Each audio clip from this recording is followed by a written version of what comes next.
হযরত কাতাদা রাদিয়াল্লাহু আনহু কোন এক যুদ্ধে তেনার একটা চোখ বের হয়ে গেল।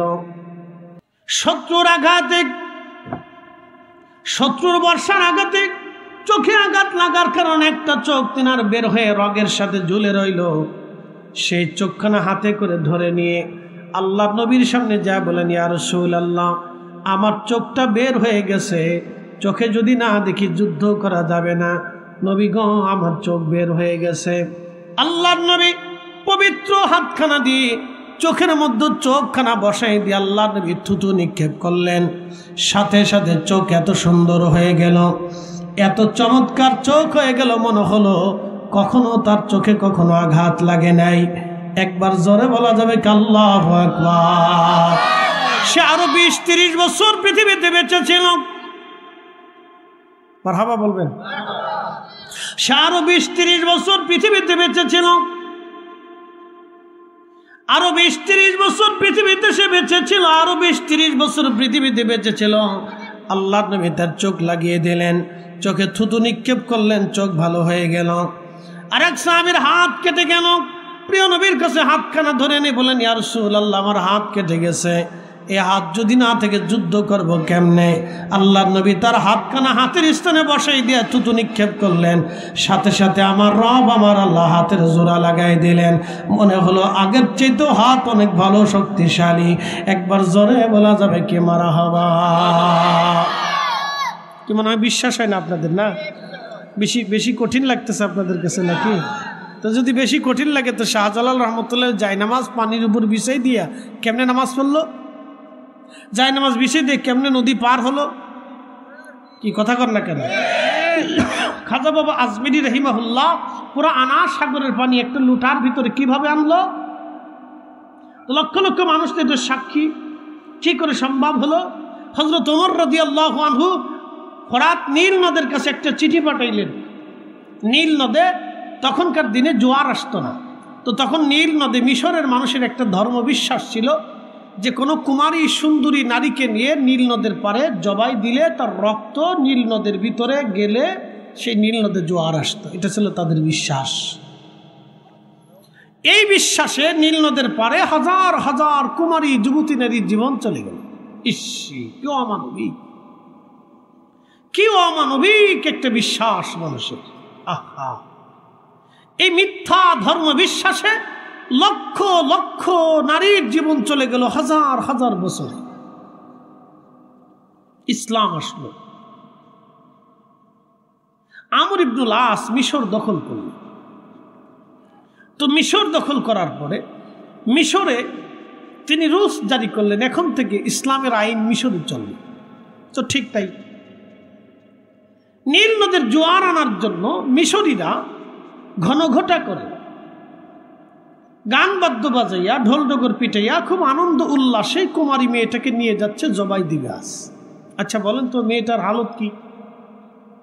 মেয়েটার মায়ের কলিজার অবস্থা কি? মেয়েটার বাবার কলিজার অবস্থা কি? মেয়েটার বোন বা ভাইয়ের কলিজার অবস্থা কি? বলুন। ইয়া রাব্বি, হাজার হাজার মানুষ আনন্দ মিছিল করে মিশরের নীল নদের পারে নিয়ে যাচ্ছে। সংবাদ আসলো সেনাপতির কাছে। সেনাপতি মিশরীদের ধর্ম বিশ্বাস অনুযায়ী তার একটা কুমারী নারীকে নীল নদে জবাই দিবে। রক্তগুলি গড়াইয়া নীল নদের ভিতরে পড়ার পরে নীল নদে জোয়ার আসবে। আপনি তাড়াতাড়ি যান, না হলে একটা বৃথা একটা মানুষের জীবন চলে যাবে। ঠিক তখনই আমর ইবনুল আস সৈন্যবাহিনী নিয়ে দৌড়াইয়া ঘোড়া চালায় দাবড়াইয়া নীল নদের পারে চলে গেলেন। তলোয়ার বের করে বলেন, এ মিশরবাসী, মিথ্যা ধর্ম বিশ্বাসে যদি একটা কুমারী নারীর জীবন চলে যায় আজ, তাহলে আমি বললাম তোমাদের দেহ থেকে মাথা বিচ্ছিন্ন করব। সাবধান, এই মেয়েকে হত্যা করা যাবে না। এই মেয়েটাকে হত্যা করে যাবে না। এই মিশরবাসী, যদি তোমরা এই মেয়েটাকে হত্যা করো তাহলে আমার আমর ইবনুল আস তোমাদের দেহ থেকে মাথা ফেলে দেব। আল্লাহু আকবার। না না, আরো জোরে, আরো জোরে বলে। ইসলামের বিধান হচ্ছে, ইসলামের আইন হচ্ছে, আপনি কোনো নিরপরাধ মানুষকে হত্যা করতে পারবেন না। মুসলমানরা সে আইন মানে না, স্বার্থের জন্য মারামারি, কাটাকাটি, খুন খারাপি করতেছে। আল্লাহ কোরআনে বলেন, মান কাতালা নাফসান বিগাইরি নাফসিন আও ফাসাদিন ফিল আরদি ফাকান্নামা কাতালান নাস জামিআ। হে মুসলমান, তুমি যদি একজন নিরপরাধ মানুষকে হত্যা করো, এখানে মানুষের কথা বলা হয়েছে, ধর্মের কথা বলা হয়নি। মান কাতালা নাফসা, মানুষের কথা বলা হয়েছে।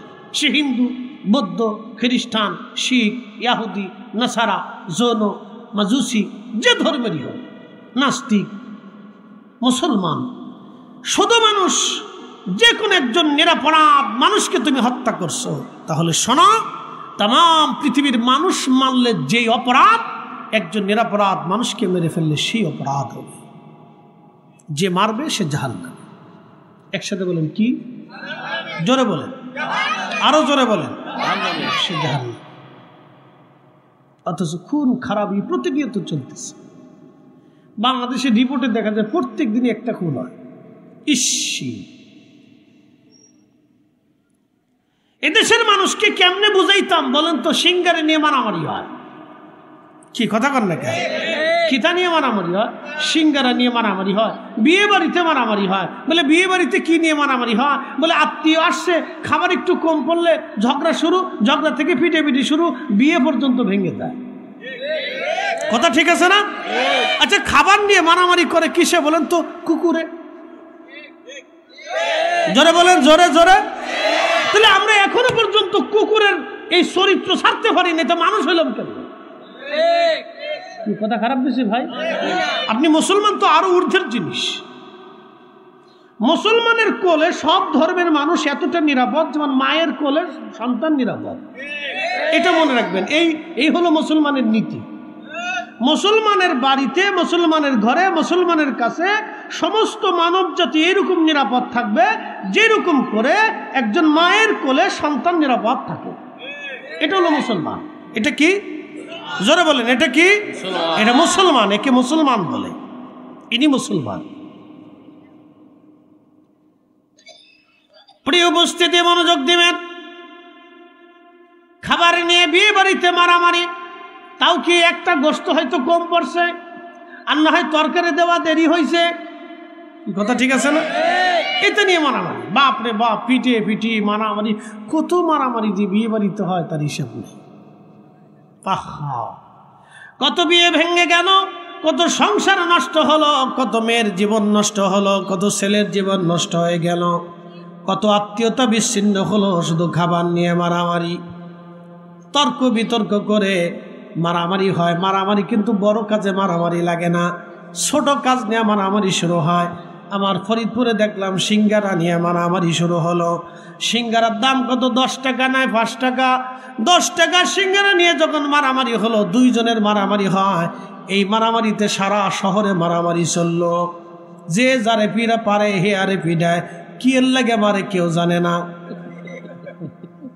কি কথা ঠিক আছে না? কি জন্য মার কেউ জানে না, কিন্তু মারতেছে।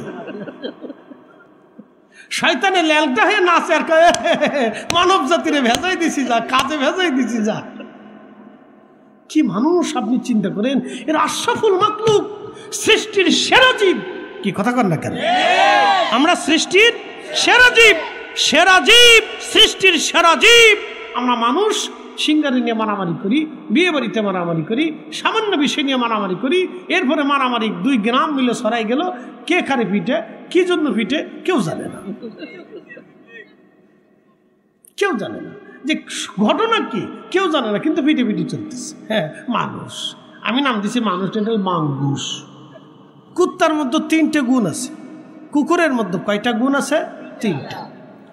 1 নাম্বার, কুকুর খায় কম। 2 নাম্বার, কুকুর ঘুমায় কম। 3 নাম্বার, কুকুর প্রভু ভক্ত।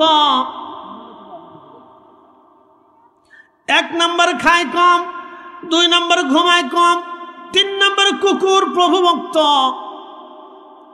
কুকুরকে খাবার দেন, বানা দেন, খাবার আপনি দিয়েছেন কি উচ্ছিষ্ট পচা গলা, বেশি দামি খাবার দেন নাই, এই খাবার খেয়ে ঠান্ডার মধ্যে কুকুর আপনার বাড়ির উঠানে কাঁপে আর পাহারা দেয়। এই কুকুর আপনার ঘর পাহারা দেয়, কিন্তু বেঈমানি করে না, জানে আমার মালিক আমাকে পচা গলা যায় দিক। কুকুর বেঈমানি করে না, কুকুর আপনার বাড়ি পাহারা দেয়। একটা কুকুর বেঈমানি করে না, বিড়াল বেঈমানি করে না, একটা গাভী বেঈমানি করে না, একটা গরু বেঈমানি করে না। কিন্তু 40 বছর একটা বাবা সন্তানকে খাওয়ানোর পরেও সন্তান বাবার সাথে বেঈমানি করে। এখন বলেন মুসলমান তো পরে রিসাব, মুসলমান জোরে বলেন মুসলমান পরে, মুসলমান অনেক ঊর্ধ্বের জিনিস। ইয়া রাব্বি, মুসলমান অনেক ঊর্ধ্বের। মুসলমান দেখতে হলে শাহজালাল রহমতুল্লাহকে দেখতে হবে, কথা ঠিক আছে না? মুসলমান দেখতে হলে ফুলতুলিকে দেখতে হবে, ঠিক কথা ঠিক আছে না? মুসলিম দেখতে হলে আমার পীর মুর্শিদকে দেখতে হবে, মুসলিম দেখতে হলে আউলিয়া কিরামকে দেখতে হবে। তারা মুসলমান, কথা কন না কেন? এরা মুসলিম, এরা মুসলিম, এরা মুসলিম, তাদেরকে দেখতে হবে। আমরা হয়েছি নাম কাস্তে, আব্দুল করিম, আব্দুর রহিম, আব্দুল জব্বার, এটা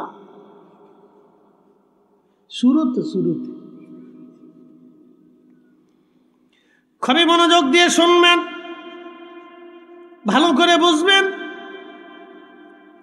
কুকুর আপনার বাড়ি পাহারা দেয়, বেঈমানি করে না। একটা বিড়াল আপনি তারা খাবার দেন, আদর করেন, আস্তে করে আপনার কোলের মধ্যে এসে ঘুমাবে, আপনি সরাই দেন আবার আসে, আপনি ধাক্কা দিয়ে সরাই দেন আবার আসে, আপনার পাশেই এসে খাবারের জন্য বসে থাকে, খাবার দিলে খায়, না দিলে বসে থাকে। আপনার ঘর পাহারা দেয়, ইঁদুর ঢুকতে দেয় না, তেলাপোকা ঢুকতে দেয় না। আপনার বিড়াল আপনার সাথে বেঈমানি করে না, কিন্তু বন্ধু খাওয়াইছেন, বন্ধু বেঈমানি করে। বন্ধু আমার, খুব মনোযোগ দিয়ে কথা শুনবেন। আমাদেরকে মানুষ হতে হবে, যে তোমরা আশরাফুল মাখলুকাত, মানুষ মানুষ মানুষ। আল্লাহ আমাদেরকে সর্বশ্রেষ্ঠ জাতি বানিয়েছে, শ্রেষ্ঠত্ব আল্লাহ আমাদেরকে দিয়েছে। ভাই আমার, মনোযোগ দিয়ে কথাগুলি শুনবেন। আহা, এই মানুষ আমরা মানুষ হতে পারলাম না, এ মানুষ আমরা মানুষ হতে পারলাম না। আল্লাহ হযরত আলী রাদিয়াল্লাহু আনহু ইন্তেকাল করলেন, ওনাকে একজন ছুরির আঘাত করলো। কোনো হিন্দু মারে নাই, বৌদ্ধ মারে নাই, খ্রিস্টান মারে নাই, ইহুদি মারে নাই, মারল এক মুসলমান। তাও তার নাম আব্দুর রহমান মুলজিম খারিজি। সারা জীবন মনে রাখবেন, আল্লাহু আকবার। জঙ্গিবাদ, উগ্রবাদ এটা মুসলমানের কোনো ধর্ম না। হযরত আলীকে যে হত্যা করলো সে খারিজি, সে উগ্রবাদ ছিল, জঙ্গিবাদ ছিল। হযরত আলীকে যে হত্যা করলো তার নাম আব্দুর রহমান মুলজিম খারিজি। নামাজ পড়া অবস্থায় হযরত আলীকে শহীদ করা হলো, নামাজ পড়া অবস্থায় ছুরির আঘাত করলো। তার মানে বোঝা গেল মুসলমান মুসলমানের কাছে নিরাপদ না, তার মানে সে মুসলমান হতে পারে নাই। কথা কন না কেন? আজকে আপনাদেরকে একটা মাসালা শোনাই যায়। এই যে আমাদের দেশে গ্রামে গ্রামে ঝগড়া হয় না, এলাকায় এলাকায় ঝগড়া হয় না, দলে দলে ঝগড়া হয় না, বিভিন্ন জায়গায় মারপিট হয় না, মারপিটে মানুষ মারা যায় না, যে মারে সে জাহান্নামী, যে মরে সেও জাহান্নামী। আশা বাবু, কারণ কি? আর যে মারে সেও জাহান্নামী, যে মরে সেও জাহান্নামী। কারণ দুটোই কাজে করতে যায় মরছে, দোনোটাই ফিটাফিটি করতে যায় মরছে। কথা কন না কা? দোনোটাই জাহান্নামী। আমরা তো মরলে খালি কই শহীদ। শহীদ কি একবারে বাপদাদের খালি হুদ্দারি সম্পত্তি নাকি? এটাকে বলে আরবিতে বলে আসহাবা। আল্লাহ নবী বললেন, উম্মত, তোমরা যারা সাম্প্রদায়িক দাঙ্গা সৃষ্টি করো তোমরা জাহান্নামী। এই জন্য অন্যায়ভাবে কারো সম্পদ লুট করা যাবে না, কাউকে হত্যা করা যাবে না, কারো মাল লুট করা যাবে না। আল্লাহ রসুল সারা জীবনে বহু যুদ্ধ কাফেররা রসুলের সাথে করেছে। নবী কারো বাড়ি ভাঙে নাই, নবী কারো ঘর পুড়িয়ে দেয় নাই, আল্লাহ নবী কোনো গবাদি পশু ছিনিয়ে আনে নাই, নবীজি কোনো মহিলার গায়ে হাত দেয় নাই, কোনো বাচ্চাকে আঘাত করে নাই, কোনো বৃদ্ধকে নবী আঘাত করে নাই। আল্লাহু আকবার। না না হয় না, আরো জোরে বলেন আল্লাহু আকবার, জোরে বলেন আল্লাহু আকবার। আল্লাহ নবী বদরের যুদ্ধে 70 জন কাফেরকে নবী অ্যারেস্ট করে নিয়ে গেলেন। কতজন? জোরে বলেন। পৃথিবীতে বন্দীদের সাথে, যুদ্ধবন্দীর সাথে এরকম আচরণ পৃথিবীতে কেউ করে নাই। 70 জন কাফেরকে নবী ধরে নিয়ে গেলেন। 70 জন কাফেরকে ধরে নেওয়ার পরে ওই কাফেরদের ভিতরে নবীজির একজন চাচাও ছিল, তার নাম আব্বাস রাদিয়াল্লাহু আনহু, চাচা, আপন চাচা। রাত্রিবেলা তাদের হাত বেঁধে, তখন তার এরকম জেলখানা ছিল না, ছিল তো সবার হাত পা বাঁধে খুঁটির সাথে বেঁধে রাখছে যাতে পালাই না যায়। তো সবার হাত বেঁধে রাখছে। হযরত আব্বাস রাদিয়াল্লাহু আনহুর হাত, উনি একটু মোটা সোটা ছিলেন, ভারী মানুষ থাকার কারণে ওনার কষ্ট হচ্ছিল, উনি কষ্টে উনি কেঁদে ফেললেন। নবীজি ঘরের মধ্যে ছিলেন, অবস্থা আল্লাহর নবীজি, আল্লাহর হাবিব এই কান্নার আওয়াজ শোনার পরে বুঝতে পারছে তার চাচা কাঁদতেছে। আল্লাহর নবী সহ্য করতে পারলেন না, ছটফট করে বের হয়ে এসে বললেন, সাহাবীরা তোমরা আমার চাচার হাত বাঁধন খুলে দাও। নবীজি সাহাবীরা চাচার হাত খুলে দেওয়ার পরে আল্লাহর নবী বললেন, আমি তো আমার চাচার হাত খুলে দিলাম, বাকিদের তো কষ্ট হচ্ছে, তাহলে বাকিদেরও হাত তোমরা খুলে দাও। আল্লাহু আকবার। আপনি ইনসাফ দেখে চাচার হাত খুলে দিয়েছেন। চাচার হাত খোলার পরে আল্লাহ রাসূল বললেন, আমার চাচারও যেমন কষ্ট হচ্ছে বাকিদেরও তো কষ্ট হচ্ছে, তোমরা বাকিদেরও বাঁধন খুলে দাও। সবার জন্য কাপড় এনে দাও, তার জন্য কাপড় পরে, সবার জন্য খাবার এনে দাও, তার জন্য খাইতে পারে। পৃথিবীতে যুদ্ধবন্দীর সাথে এইরকম আচরণ কেউ করে নাই। দেখছেন ইসরায়েলিরা ফিলিস্তিনিদেরকে ধরে নিয়ে মারতে মারতে মারতে মারতে তাদের জীবন শেষ করে, আর ফিলিস্তিনিরা যখন ইসরায়েলিদেরকে ধরে নিয়ে গেল গায়ে একটা ফুলের টুকাও দেয় না। এটা ইসলাম। একসাথে বলবেন আল্লাহু আকবার। এটার নাম কি? এটা হামাসরা দেখাইছে যে মুসলমান কি জিনিসটা, হামাসরা দেখাইছে। সুন্দরী 4টে নারী ধরে নিয়ে যাওয়ার পরও যে অক্ষত ফিরে যা পৃথিবীর ইতিহাসে নাই। তাও নারী যোদ্ধা, এমনি নারী না, যোদ্ধা নারী ধরে নেওয়ার পরেও যে অক্ষত ফেরত পায় 3 মাস পরে, এটা হলো, এটার নাম ইসলাম। এটার নাম ইসলাম। হামাস দেখিয়ে দিয়েছে যে ইসলামের আদর্শ কি জিনিস। এত কঠিন যুদ্ধ হওয়ার পরেও, তাদের হাজার হাজার বাড়িঘর ধ্বংস করে দেওয়ার পরেও, তাদের ৭৫,০০০ মানুষ হত্যা করার পরেও, তাদের বাচ্চা কাচ্চা মেরে ফেলে দেওয়ার পরেও তাদের যুদ্ধবন্দীদেরকে তারা ফেরত দেয় অক্ষত। এরা মুসলমান, দেখিয়ে দিয়েছে মুসলমান কাকে বলে।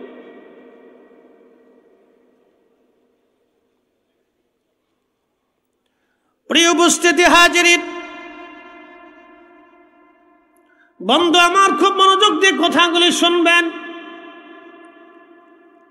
হযরত আলী রাদিয়াল্লাহু আনহু, হযরত আলী কাররামাল্লাহু আজকে যখন শহীদ করা হলো, 3 দিন তিনি আহত অবস্থায় ছিলেন, রক্তক্ষরণ হচ্ছিল।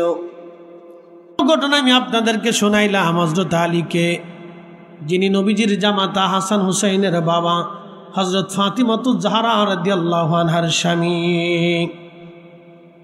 হযরত আলী দুনিয়া থেকে জান্নাতের সার্টিফিকেট পেয়েছিলেন, তারপরেও খলিফা হিসেবে তার প্রজা অন্য ধর্মের হলেও প্রত্যেক রাত্রিবেলা খোঁজ নিয়ে তারপরে যাইতেন, অথবা উনি যদি না থাকতেন তাহলে ওনার দাকে দায়িত্ব দিয়ে যাইতেন, তার কাছে তার দায়িত্ব বর্তায় দিয়ে যাইতেন। একসাথে বলবেন না মারহাবা। তেলের গাড়ি তেলে চলে,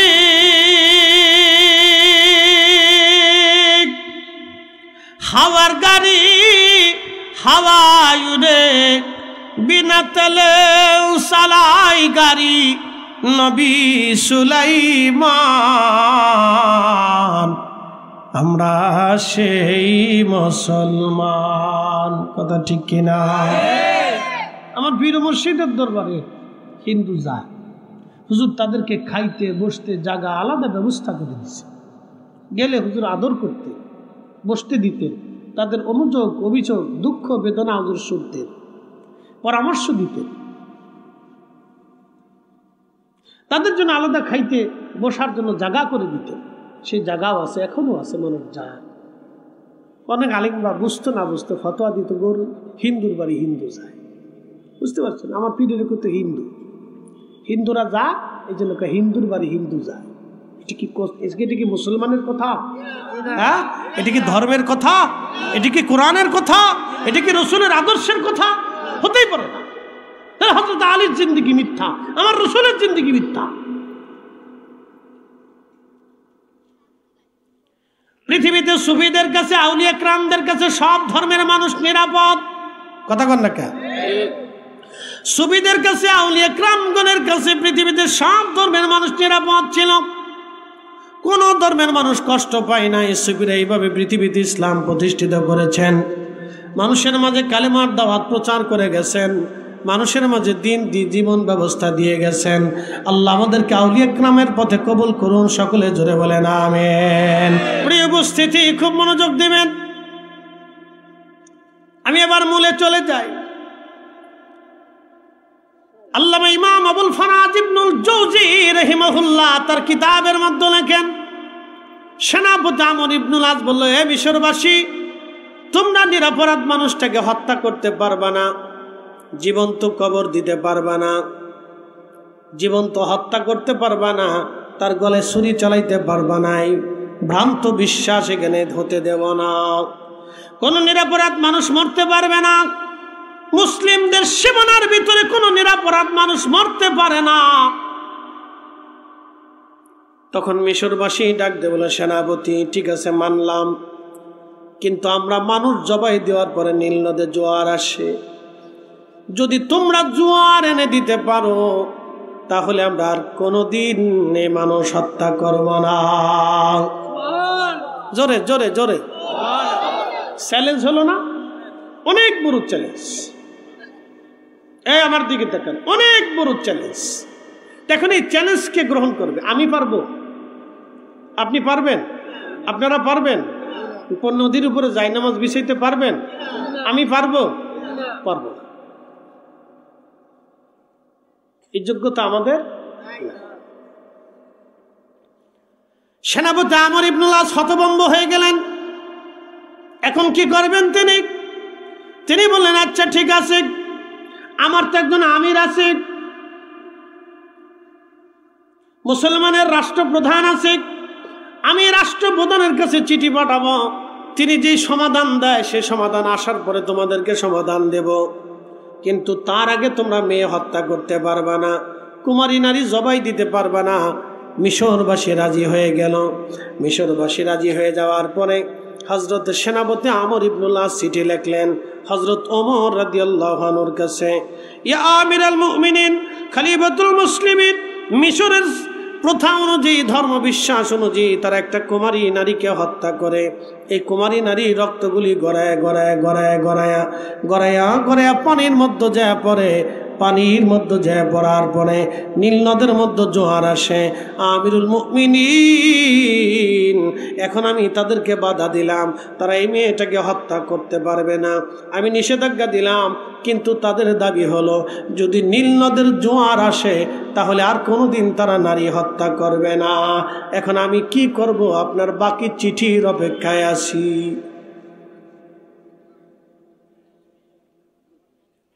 হযরত ওমরের হাতে চিঠিখানা পৌঁছাই। দেখেন আমিরুল মুমিনিন, বেটা মুসলিম, চিঠিখানা পড়ার পরে তিনি আর একখানা চিঠি লিখলেন। একসাথে বললেন আল্লাহু আকবার। লক্ষ লক্ষ মানুষ এই ঘটনার সাক্ষী। তিনি আর একখানা চিঠি লিখলেন। চিঠির মধ্যে লিখলেন, হে নীলনদ, হে নীলনদ, আমি আমিরুল মুমিনিন খলিফাতুল মুসলিমিন ওমর ইবনুল খাত্তাব বলিতেছি, তুমি নীলনদ যদি আল্লাহর হুকুমে প্রবাহিত হও তাহলে আমি ওমর বলতেছি তুমি আল্লাহর হুকুমে প্রবাহিত হয়ে যাও। আর যদি তুমি আল্লাহর হুকুমে প্রবাহিত না হয়ে তোমার নিজের ইচ্ছা শক্তির উপরে প্রবাহিত হও তাহলে আমি ওমর বলতেছি তোমাকে প্রবাহিত হওয়া লাগবে না। জোরে হয় না? মনে হচ্ছে আপনারা দুই একবার চিঠি মনে হয় সুরমা নদীতে পাঠাইছেন।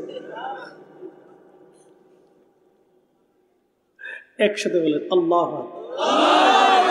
তেলের গাড়ি তেলে চলে,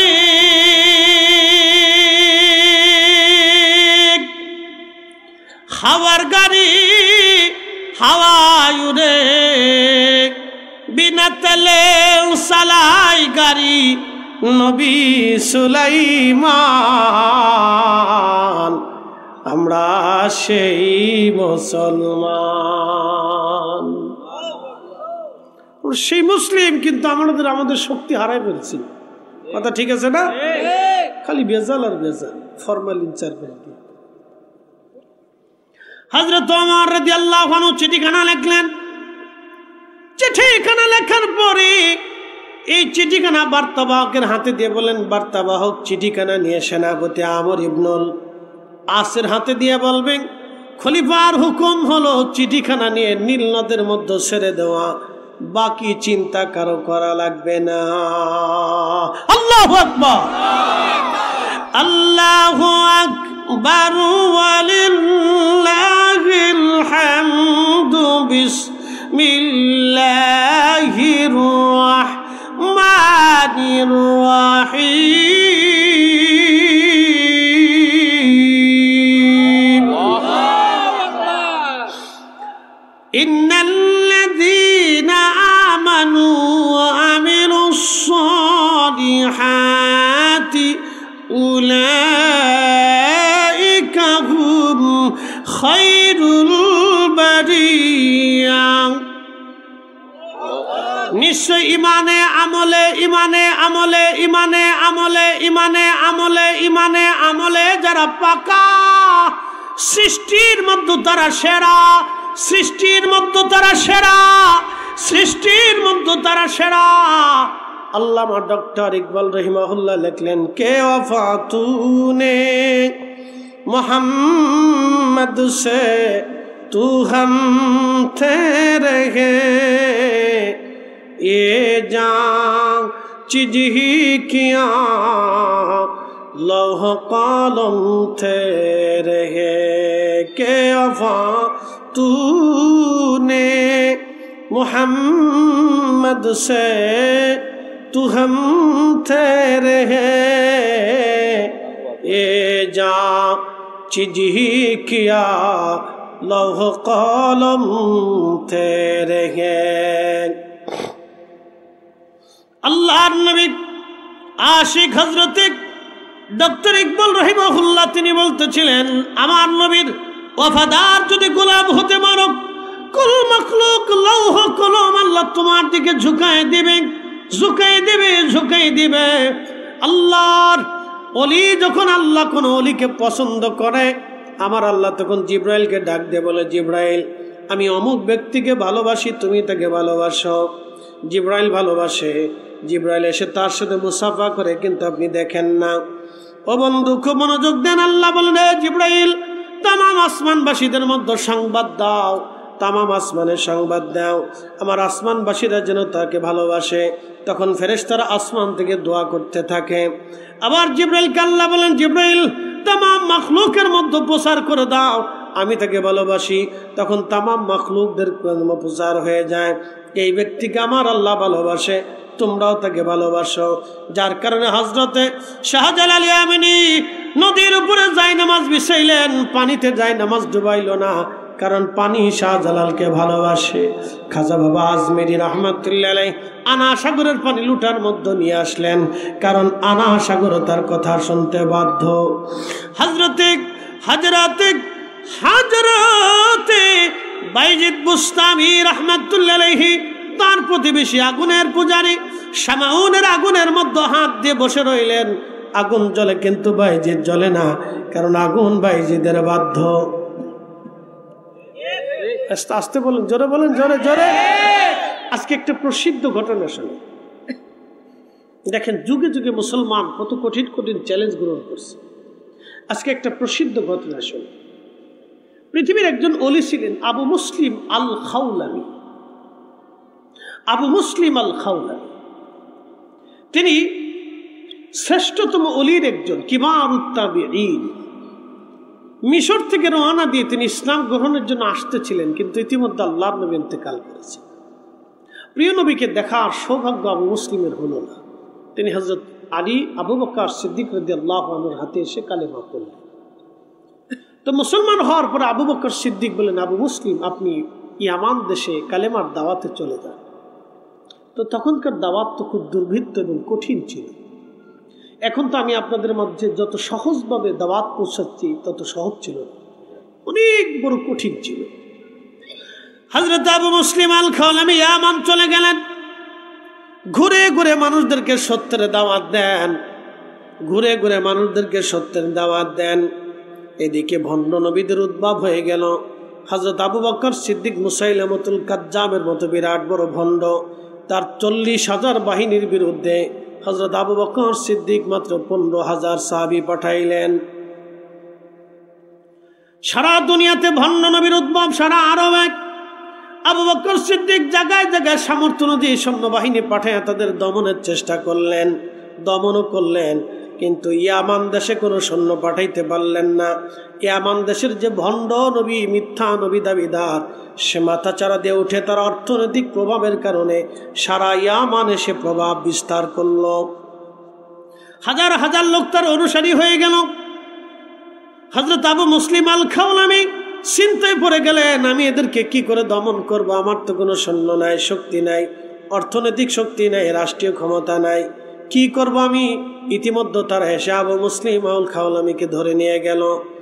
আবু মুসলিম আল খাওলামিকে ধরে নিয়ে বলল, আবু মুসলিম, তুমি তোমার নবীর ধর্ম ছেড়ে দাও। আবু মুসলিম ডাক দিয়ে বলে, কাফেররা, তোমরা হাজার চেষ্টা করো আমার জীবন কেড়ে নিতে পারো, কিন্তু আমি ইসলাম কবুল করেছি, কখনো সেটা ছাড়ব না। তখন তারা বলল, তাহলে তোমার জীবন দেওয়া লাগবে। আবু মুসলিম বললেন, এ লোকেরা, মানুষ তো মারা যায়, সাপের কামড়েও মারা যায়, আঠার পরেও মারা যায়, এবং তলোয়ারে আঘাতেও মানুষ মারা যায়, অসুখ বিসুখেও মানুষ মারা যায়, না খেয়েও মানুষ মারা যায়, বিভিন্নভাবে মানুষ মারা যায়। আমি তো একদিন না একদিন মারা যাব, তবে তোমরা যদি মেরে ফেলে দাও আমি শাহাদাতের মর্যাদা ফিরে পাবো। অতএব মৃত্যু নিয়ে আমার কোনো অভিযোগ অনুযোগ নাই, মরণ নিয়ে আমার কোনো ভয় নাই। মুসলমান মৃত্যুকে ভয় পায় না, কথা বলেন ঠিক কিনা? আমরা মুসলিম মরণকে ভয় করি না, মরণকে ভয় করি না। আবু মুসলিম আল খাওলামি রাহিমাহুল্লাহ, আবু মুসলিম আল খাওলামি তাকে ধরে নিয়ে গেল। সে ভণ্ড নবীর সামনে দাঁড়ায় বলে, ভণ্ড নবী, তুমি লক্ষ লক্ষ মানুষকে বিপদগামী করেছ, তোমার সাথে আমার চ্যালেঞ্জ, যদি আমার নবী মিথ্যা হয় তাহলে আমার আগুনের মধ্যে ফেলে দাও, আমার নবী যদি মিথ্যা হয় তাহলে আমি আগুনে পুড়ে যাব, আর তুমি যদি সত্যবাদী হও, তাহলে তুমি যদি, আমার নবী যদি সত্য হয় তাহলে আমি আগুন আমার পোড়াবে না, আর তুমি যদি সত্যবাদী হও তাহলে আমি আগুন পুড়ে যাবে, আমাকে আগুন পোড়াবে। তুমি ভণ্ড যদি সত্যবাদী হও, আর আমার নবী যদি সত্য হয় তাহলে আগুন আমাকে পোড়াবে না, চ্যালেঞ্জ দাও। ওরা বললো, হ্যাঁ আমরা চ্যালেঞ্জ দিলাম, তাহলে আগুনে ফেলে দাও। মারহাবা কর, না না, আরো জোরে, আরো জোরে, আগুনে ফেলে দাও। যাও, তোমরা আগুনে ফেলে দাও, আগুনের মধ্যে তোমরা ফেলে দাও। হযরত আবু মুসলিম আল খাওলামি রাহমাতুল্লাহ আলাইহিকে আগুনের মধ্যে তারা ফেলে দিল। আগুন জ্বলে, কিন্তু আবু মুসলিম আল খাওলামি জ্বলে না। না না না, জোরে বলেন আল্লাহু আকবার। ওলিদের ভয় আছে কেন নাই? আল্লাহ কোরআনে নিজে বলছেন, আলা ইন্না আউলিয়া আল্লাহি লা খাউফুন আলাইহিম ওয়া লা হুম ইয়াহজানুন।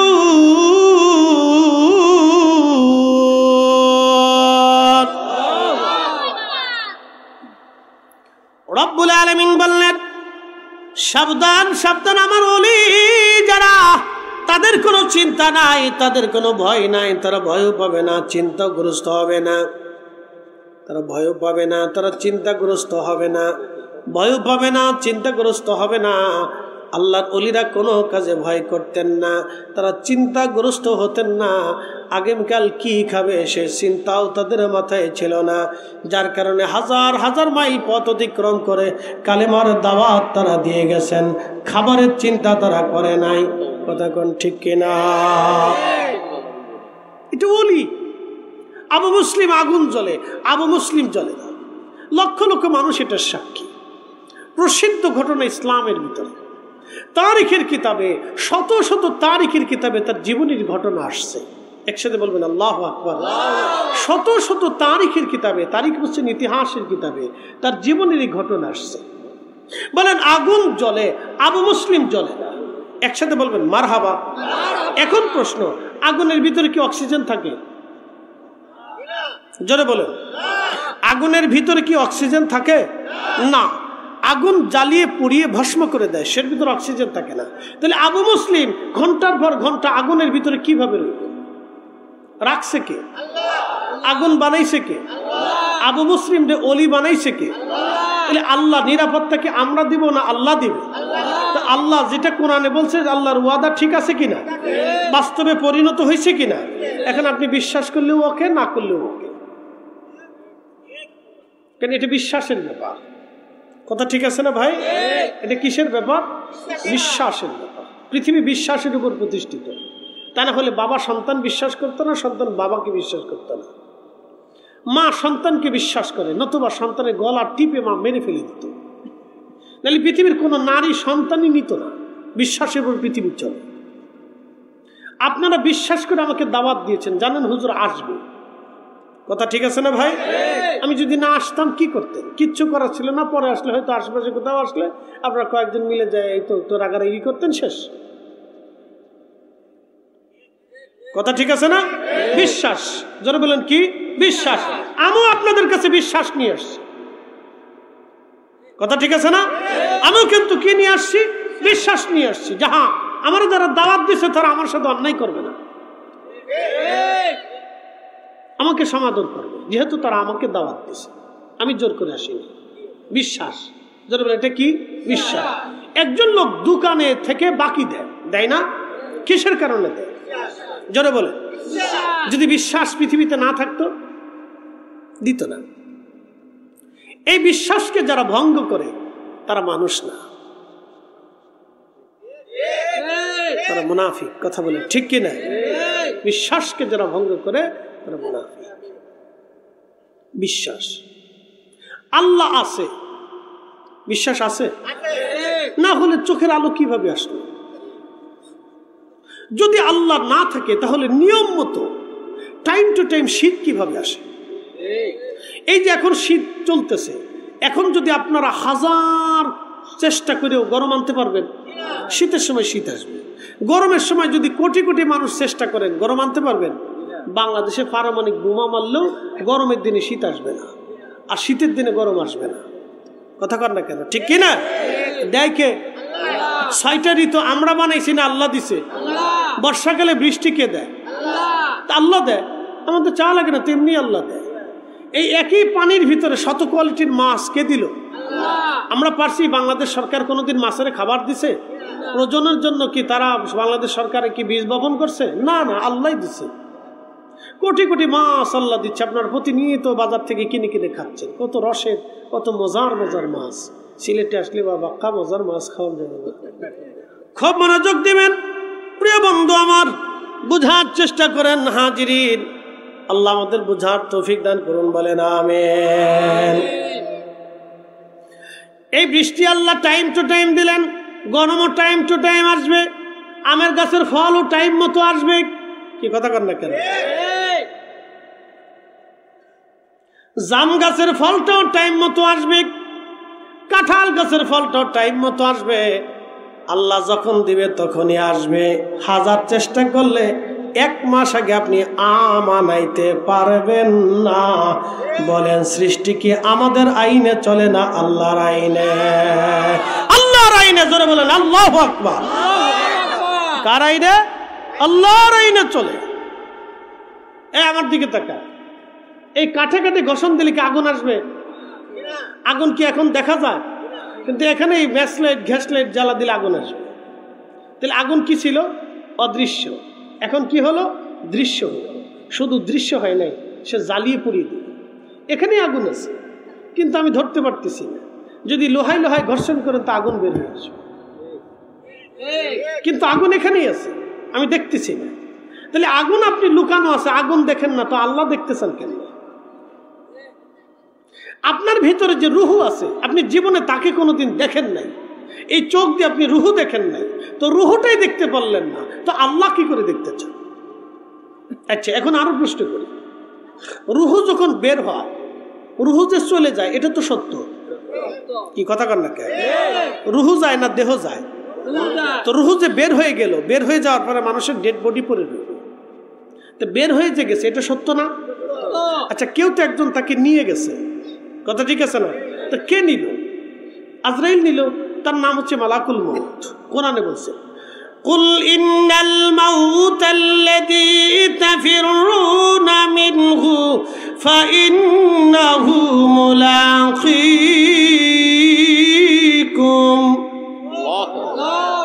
আল্লাহ বলেন কুল, হুজুর আপনি বলে দেন,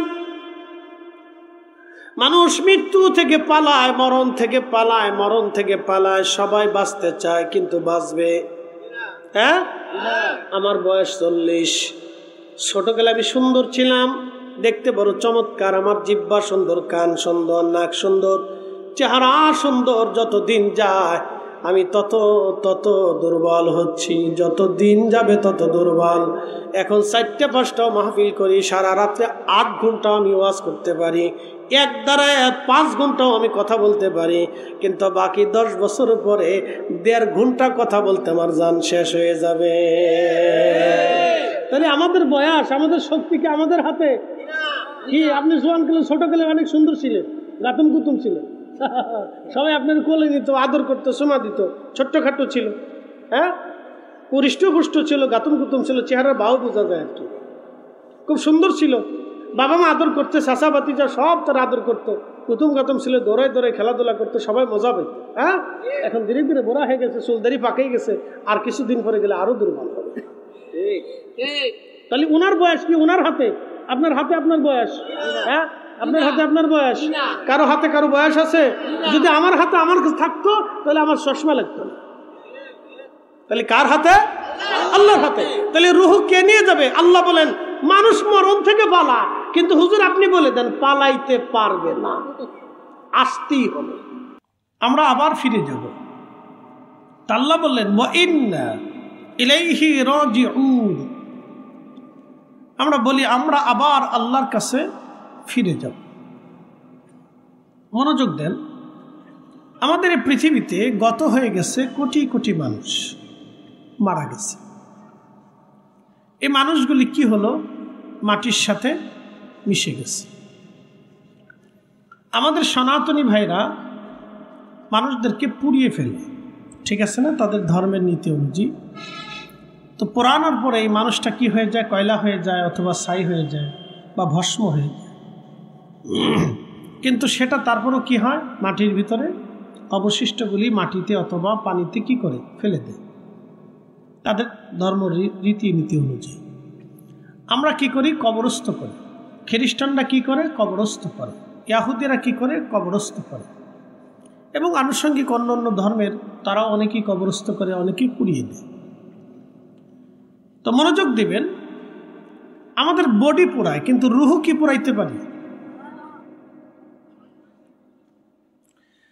وَيَسْأَلُونَكَ عَنِ الرُّوحِ قُلِ الرُّوحُ مِنْ أَمْرِ رَبِّي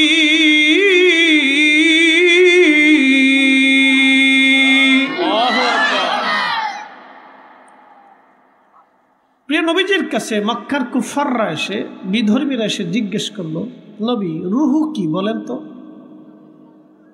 ইয়াহুদি খ্রিস্টান যারা ছিল তারা এসে জিজ্ঞেস করলো, মুহাম্মদ সাল্লাল্লাহু আলাইহি ওয়াসাল্লাম আপনি বলুন তো রুহু কি?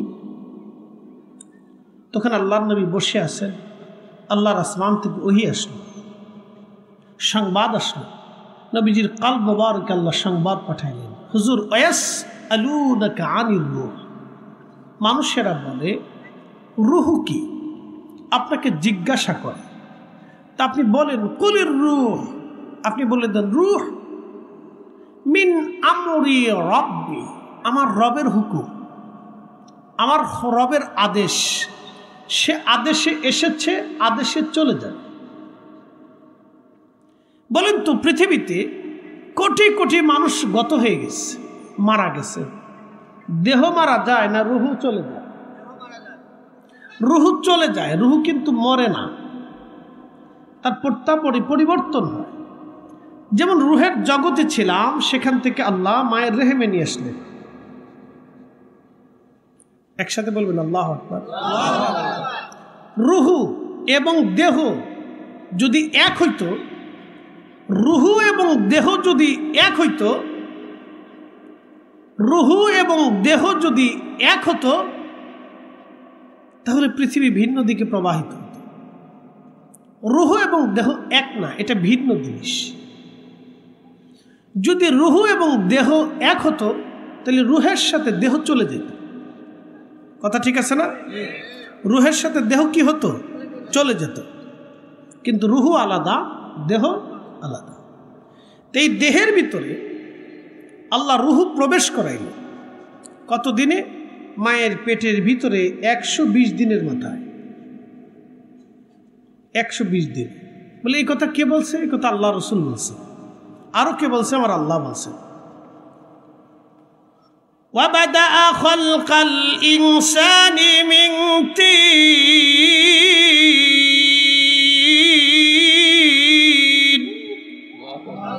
আমি মানুষ সৃষ্টি করেছি মাটি থেকে।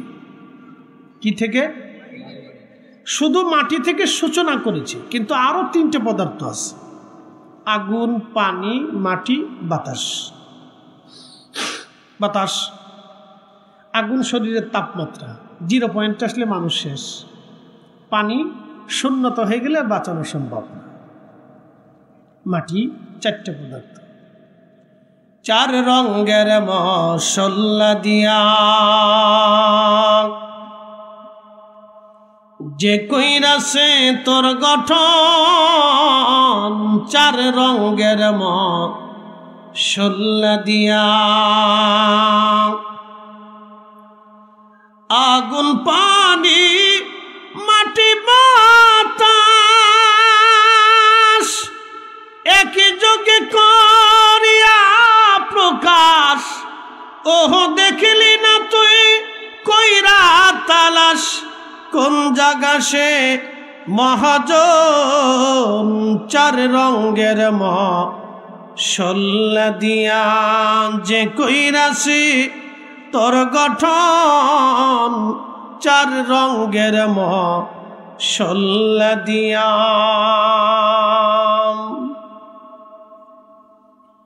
4টে পদার্থ দিয়ে আল্লাহ আপনাকে বানাইলেন। আপনি কে বানাইছেন আপনি তাকে খুঁজে নেই। এই জন্য আল্লাহ কোরআনে বললেন, কাইফা তাকফুরুনা, কি করে তোমরা আমাকে অস্বীকার করো বলো তো? আমি রব নাই, তোমরা কেন অস্বীকার করো বলো? অকুনতুম আমওয়াতা, তুমি নির্জীব ছিলে, নিষ্প্রাণ ছিলে, অস্তিত্বহীন ছিলে। সৃষ্টিতে তোমার কোনো অস্তিত্ব ছিলই না। কথা তো সত্য। আমার বয়স 40, 45 বছর আগে এই পৃথিবীতে আমার কোনো অস্তিত্ব ছিল না। জোরে বলেন, ছিল? ছিল না। ফাআহইয়াকুম, আমি তোমাদেরকে অস্তিত্ব দিয়েছি। কে দিয়েছে? আল্লাহ। আসতে বলবেন না, একসাথে বলেন, কে দিয়েছে? আল্লাহ। আল্লাহ দিয়েছে। কাইফা তাকফুরুনা বিল্লাহি ওয়া কুনতুম আমওয়াতা।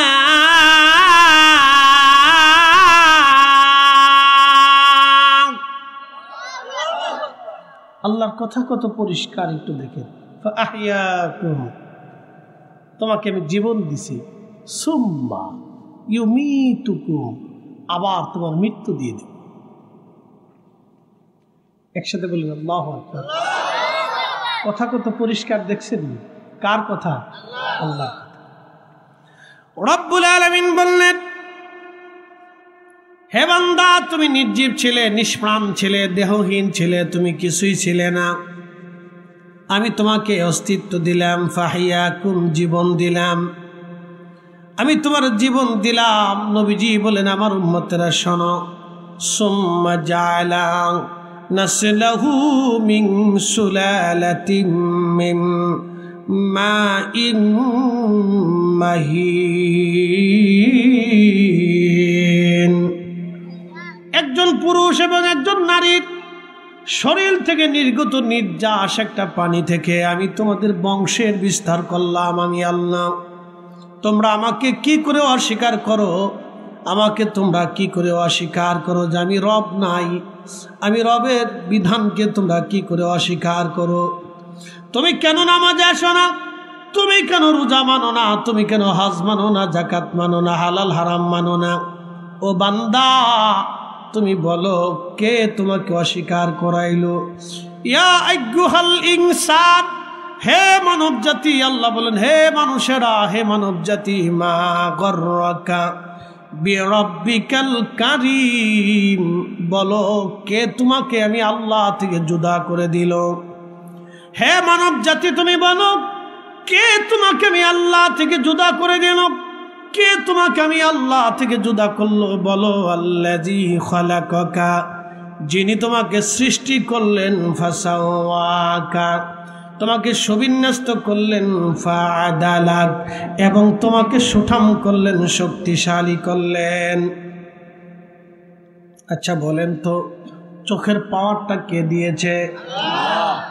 যদি চোখ নষ্ট হয়ে যায়, পৃথিবীর সব জ্ঞান আর বিজ্ঞানকে এক জায়গায় আসতে বলেন। যদি চোখ নষ্ট হয়ে যায়, পৃথিবীর সমস্ত জ্ঞান আর বিজ্ঞান এক জায়গা হলে আল্লাহর দেওয়া তৈরি করে একটা চোখের মতো চোখ কি বানাই দিতে পারবে? আর না, আর সম্ভব